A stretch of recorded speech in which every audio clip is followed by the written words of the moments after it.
his head. Well, that's a little play on words, okay? You already know the story by now, okay, how she got into his head. Thanks to Jason, he read it to you. Jael's life was anything but predictable. She lived in the low mountains just east of the Jordan River, okay? It was bordering in the Canaan land. She lived among scorpions and rocks and dust. Her life at best was difficult. It was monotonous at the worst. Boredom and monotony were her worst enemies, I'm sure. Every day was a day of struggle to survive. And I imagine a few of her mundane chores might have been these. I wrote down a few. She probably had to draw water every morning for the family and the animals. Wood had to be gathered for cooking. Children had to be cared for and fed. Clothes had to be made or clothes had to be mended. Cows had to be milked, also the goats, and chickens had to be fed. So to Jael, life was a list of chores that was endless and it was exhausting. So I really, in order to do this message justice, need for you to see how boring and mundane her life was. So I have a perfect parallel. My own life as a child. I grew up on my grandfather's farm. It was 365 acres. And we would wake up every morning at 4:30. I'm not joking. Every morning at 4:30, we would light the oil lamps throughout the house. Some of you already figured out what we didn't have. We'd start coffee brewing. And then we went out and we fed the cows, we fed the horses, we fed the mules, we fed the hogs, we fed the chickens, we fed the guineas, we fed the rabbits, we fed the dogs, we fed the cats, and we put some feed in the bird feeder. And after the animals were fed, because the animals got fed before we did, that was a rule of the farm. After they got fed, we went into the kitchen. But now it's about 5:30. And we began our preparations for breakfast on the wooden burning cook stove.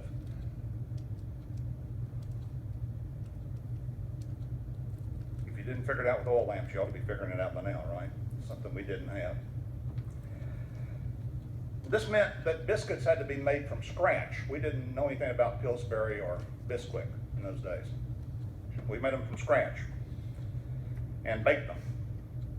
We went out to a little building in behind. It had a concrete floor and cinder block walls. Oh, you're nodding your head. Yes, you know what I'm talking about. We called it the cool house. What did you call it? Smokehouse. Okay, works. Okay, because out there hanging was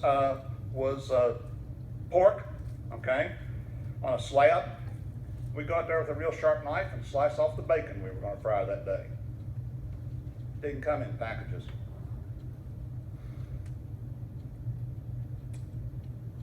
We would use the eggs that we gathered from the chickens while we were feeding the chickens. Normally we'd take anywhere from 2 to 3 dozen of them and scramble them in a very large pan.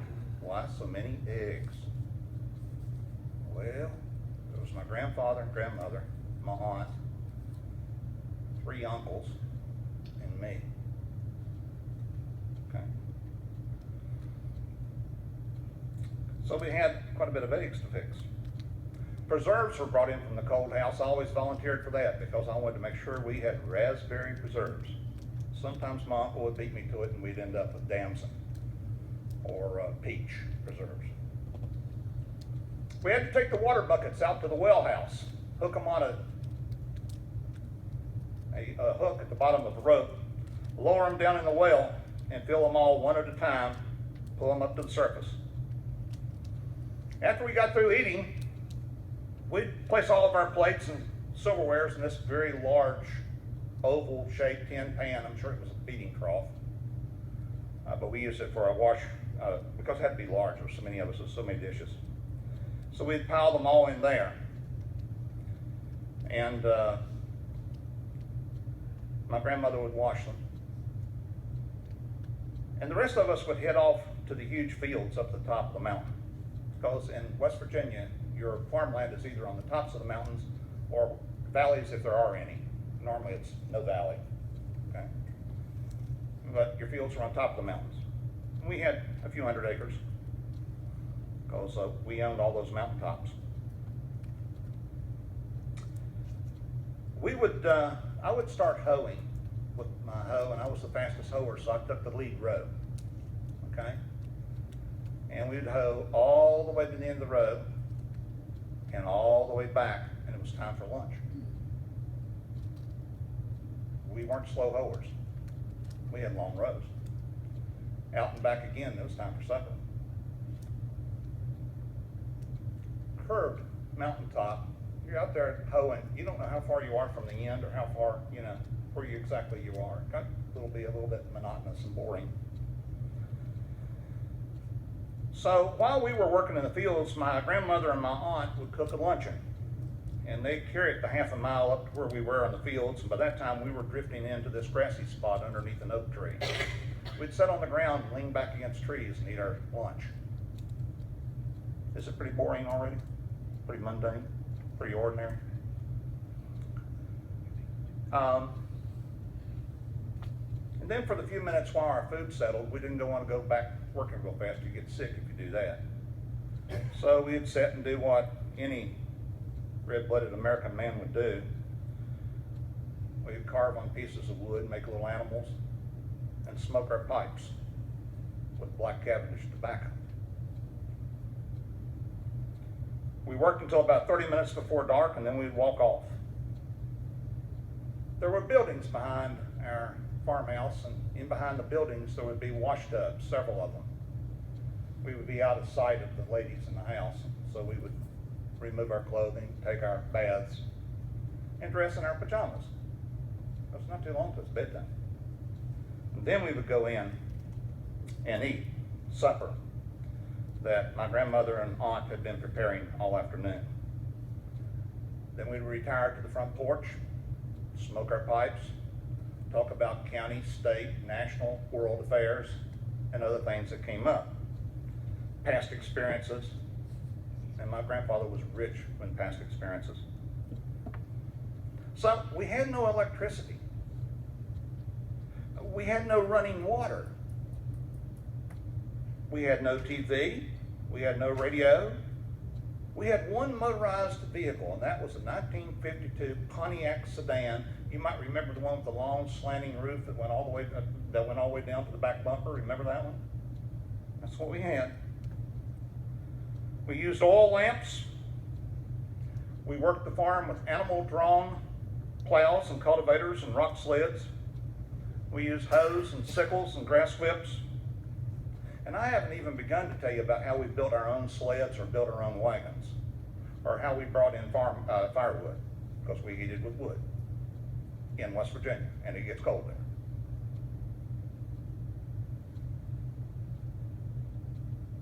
When I attended school, I walked there with my teacher.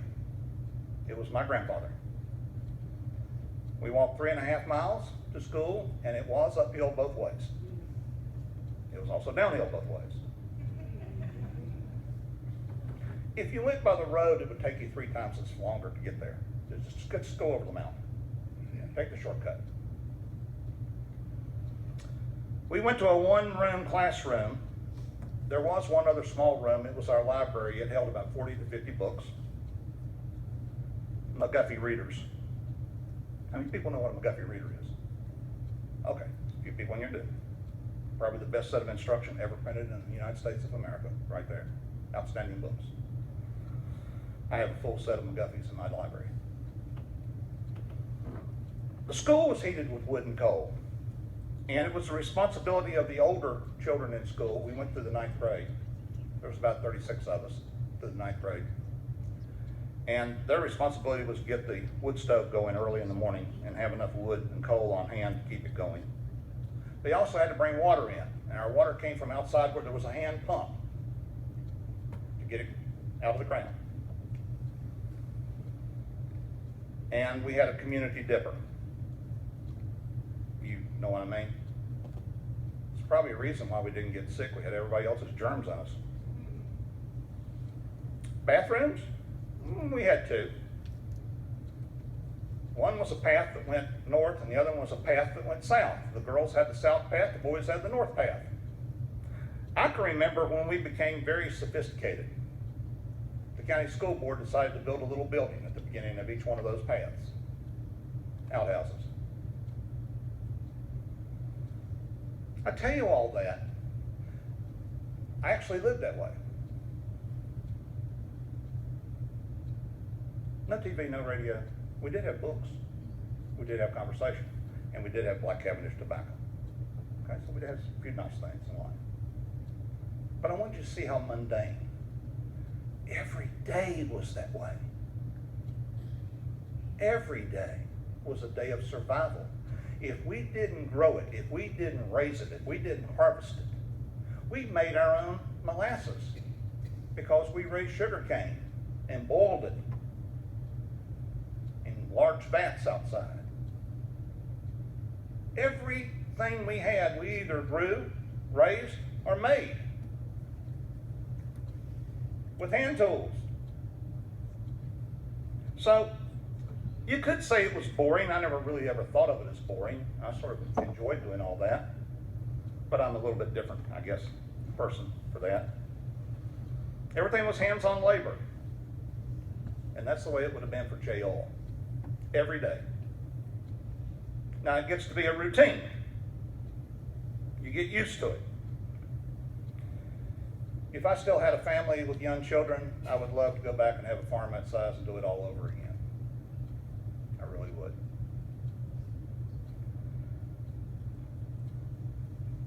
It was arduous, but I think we loved the closeness that that lifestyle gave us. And we all worked for the same purpose.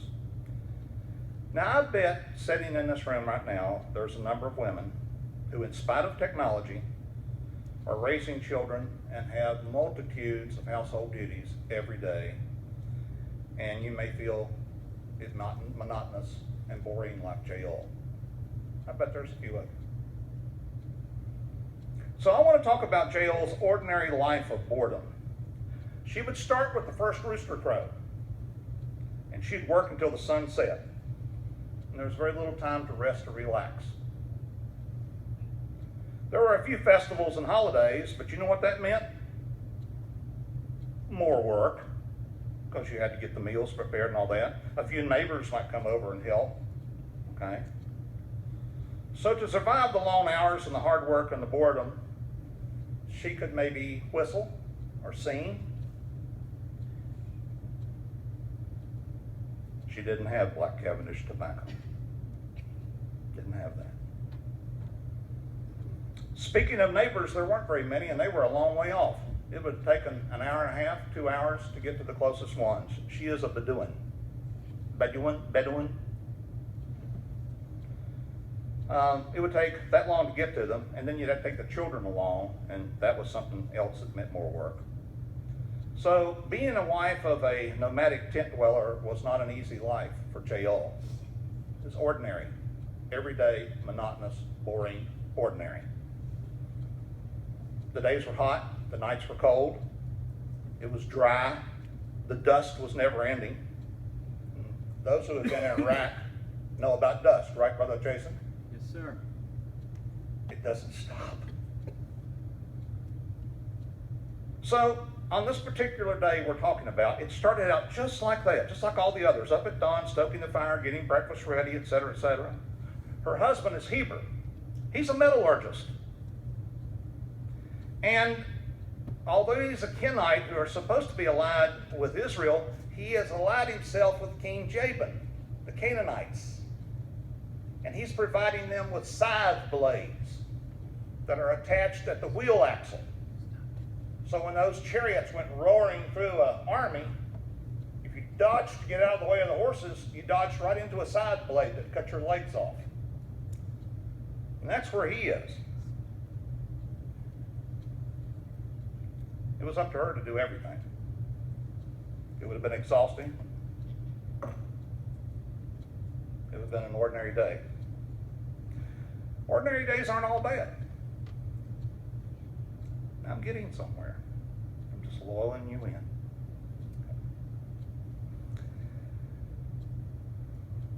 Ordinary days can get mundane, but one thing about them is they're predictable. And we like predictability, don't we, in our lives? I mean, don't you like it when the alarm goes off on time and you're not late for wherever you have to be? That's pretty good, isn't it? And when the car starts, instead of sitting there going, boom, boom, boom, the bus isn't late, you get to school on time, well, if that's so good. The rain's not too hard. The boss or the school teacher isn't too ornery this day. You sort of get along with them. Phone doesn't ring with some type of emergency. Am I right? Predictability is pretty good, right? Would you agree? Ordinary days may not be ordinary, but they are predictable, and therefore we have great comfort in them. It's often when a day becomes abnormal that we really appreciate our normalcy. We've read Judges 4:17 through 20, and I want to stop just a minute to explain our villain. He is General Sisera, the leader of the Canaanite army. He works for King Jabin, directly under him. And he has been in a battle with the Israelites. And the Israelites are led by Deborah, a judge, woman judge, the only woman judge, Barak, her commander. And it has not gone well for King Jabin or Sisera today. They have been routed. And Sisera is on the run for his life. And in the course of being on his run, he gets off his breastplate. It's too heavy to run in. He gets rid of his helmet. He throws his big heavy sword on the ground. He gets rid of everything but his loincloth and his sandals. He's trying to save his life. The Israeli forces are right on his heels. He needs all the speed he can get. And Jael's ordinary day is about ready to become extraordinary.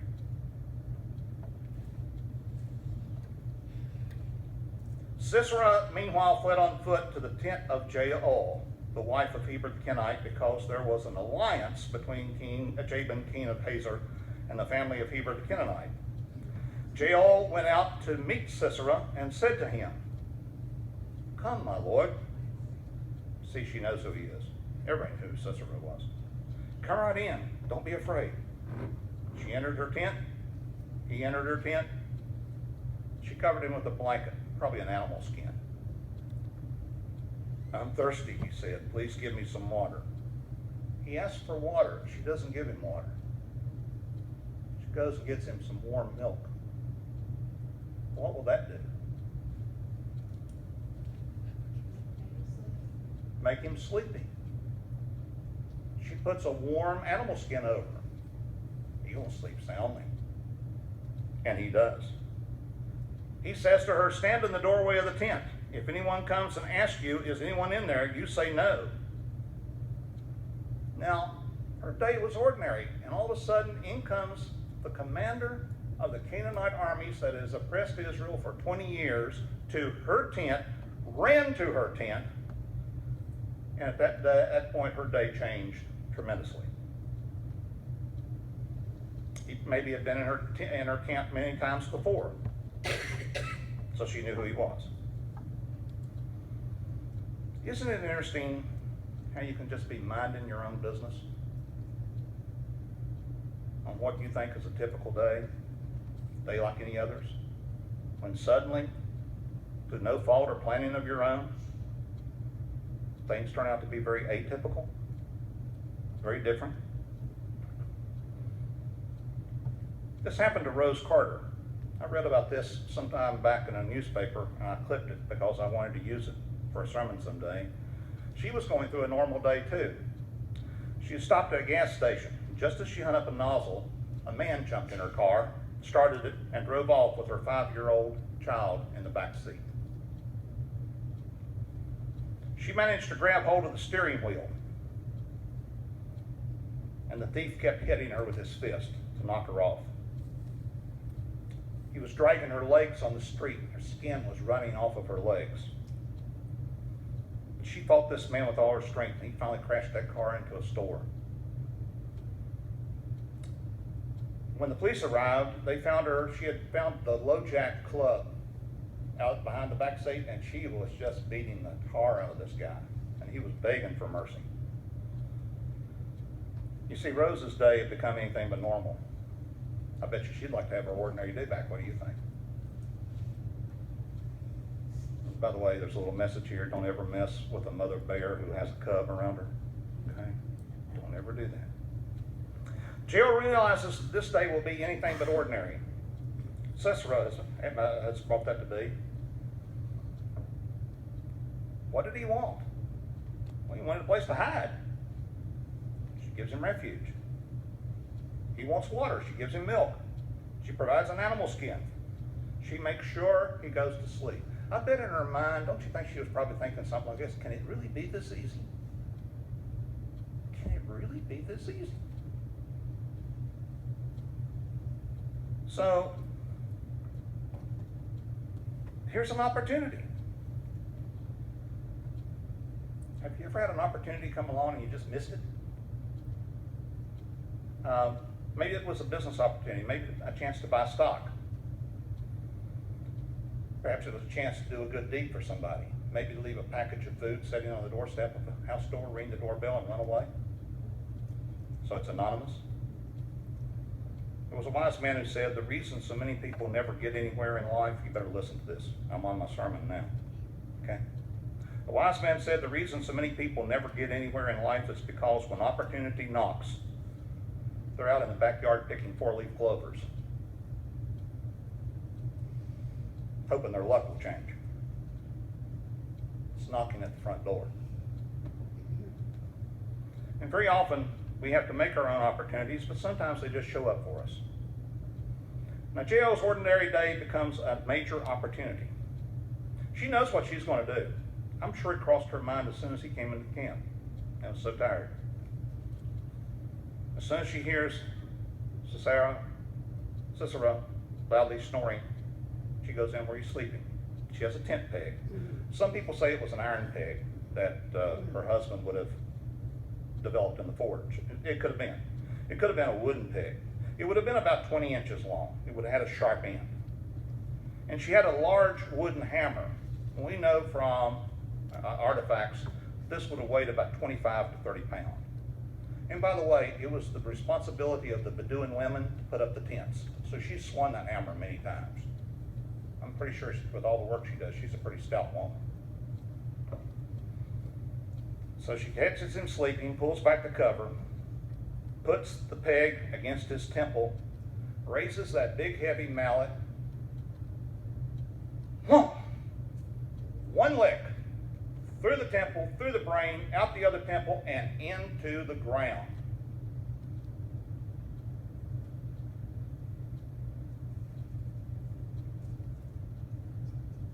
I'm not going to mess with this woman.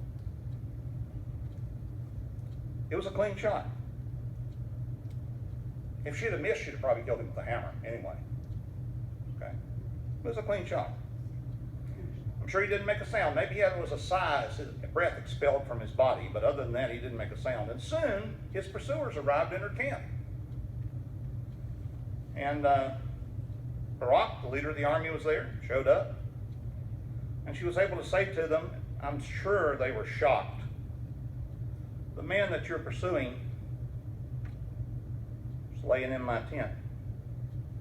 You'll find his body in there. And going inside, they find Sisera lying there. His eyes are fixed. I bet they looked at each other with a grin. The fox just got outfoxed by a woman.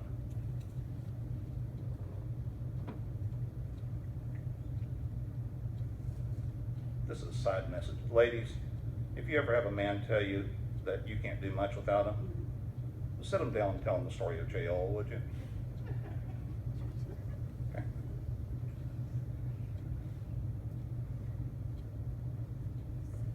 My son and I debated last night, and Brother Jason and I discussed this morning. I was comforted that Brother Jason took my position. My son didn't quite take my position. The question is, did she do wrong? Did she commit murder? And my position is she did right. And I will tell you that I will hold to what Deborah says in Judges 4:9. She predicts this is going to take place. She turns to Barak, who wouldn't go on the attack, and said to him, I'll tell you what, you're not going to be the one that catches Sisera. He's going to fall to a woman. That was God's chosen judge making that statement. So God had already predicted it, huh? Then later on in Judges 5:24, Deborah says, Blessed above women shall Jael, the wife of Heber the Kenite, be. Blessed shall she be above women in the tent. Only once else in Scripture does it ever record the words, blessed above women are you. You know who that was said to? Who? Mary. She's in pretty good company, if you ask me. So I think it was okay that she did what she did. This time of war, this guy had been abusing her people and her for 20 years, and the time had come for the deliverance from that. Jael's ordinary day is made extraordinary.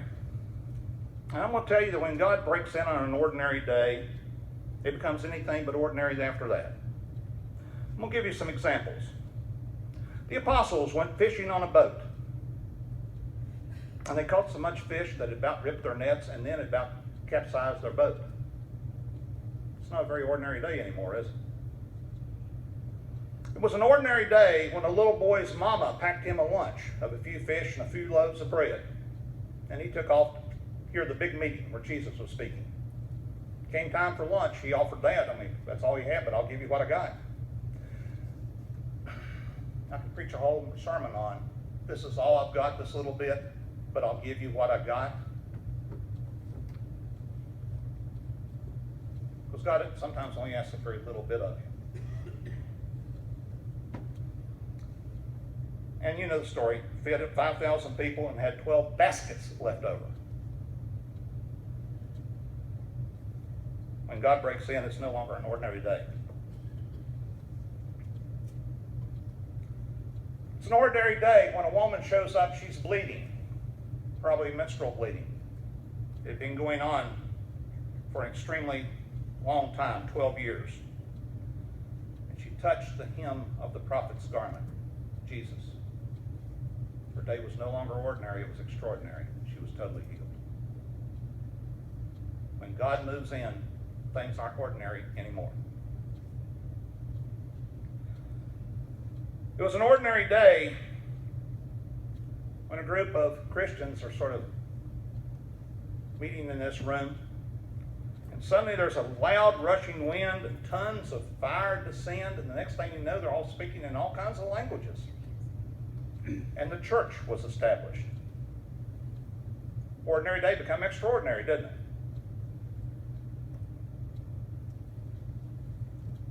It was an ordinary day on the battlefield. Sisera was enjoying it because he had 900 chariots. He was going to literally mow down the Israelites. But the rains fell. His chariots got bogged up. He couldn't move them. He had to run for his life. And he ran to the safest place he knew. And it was the most unsafe place in the world. An ordinary day became extraordinary. Got a question for you. How many ordinary days do you have for God to make extraordinary?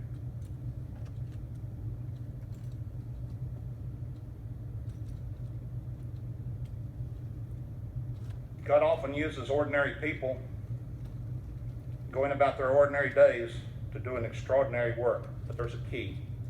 The key is to be prepared for what God has sent your way. So, we're going to look at 4 steps, and I'm going to be done. We have to be available to be used. God is always willing to do something with us for His glory and for other people's benefits. He often uses busy people who claim they don't have time. But He's also willing to use little people who claim they're not big enough. And they don't have to be. Because He is. Secondly, we need to watch for opportunities. Excellent example is Nehemiah. First chapter of Nehemiah. His brothers come back from Jerusalem. He's in Susa. Trip of about 1,300 miles. First thing he does is, what are the conditions of Jerusalem? Well, the walls are falling down, the houses are knocked down, the people are reproached, people are out looking for him, wanting to hunt him down, want to kill him. And he starts crying. He becomes personally interested in his need. First of all, he was interested in needs. Now he's personally, emotionally committed to the needs. And the next thing he does is he starts praying about the needs. And you know what the next thing was he did, number 4?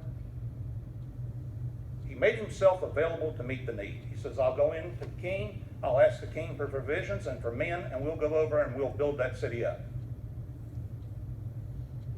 That's how things get done with the Lord, when people take that course of action.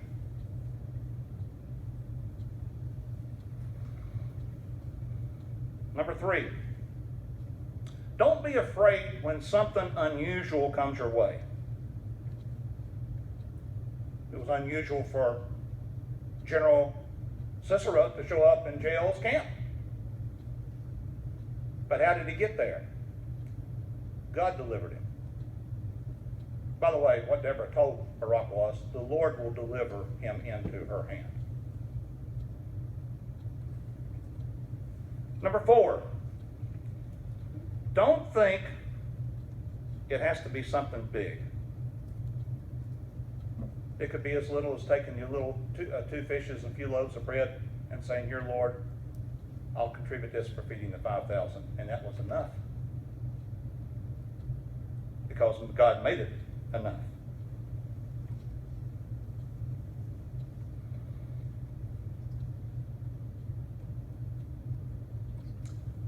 Three Wednesday evenings ago, we had a wonderful session about the boots prepared for the shedding of the gospel.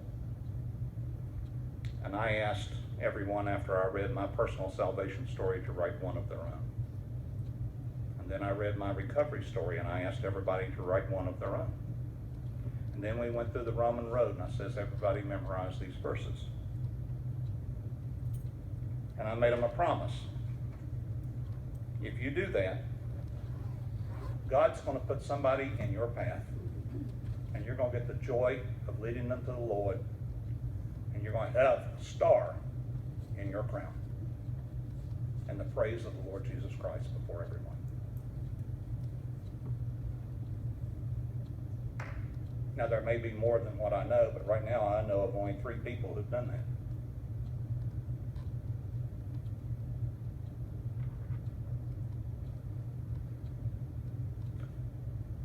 Ordinary days can become extraordinary, but you have to be prepared for them. You have to be ready to move when the opportunity comes. Tonight we're going to talk about the plight of a call girl who became a convert. I think you'll enjoy it. On Wednesday night, I think you'll enjoy the blade of the Spirit.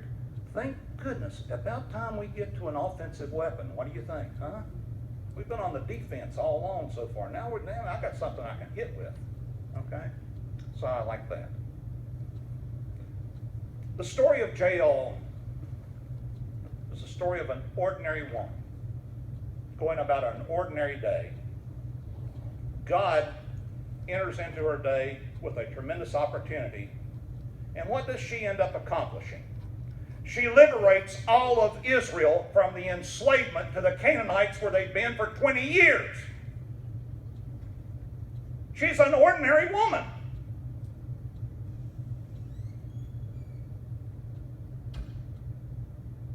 We're ordinary people. Offer ourselves up to the Lord, be prepared. God will send the opportunity. He will send it your way. I guarantee it. Brother Alvin, come lead us in a song.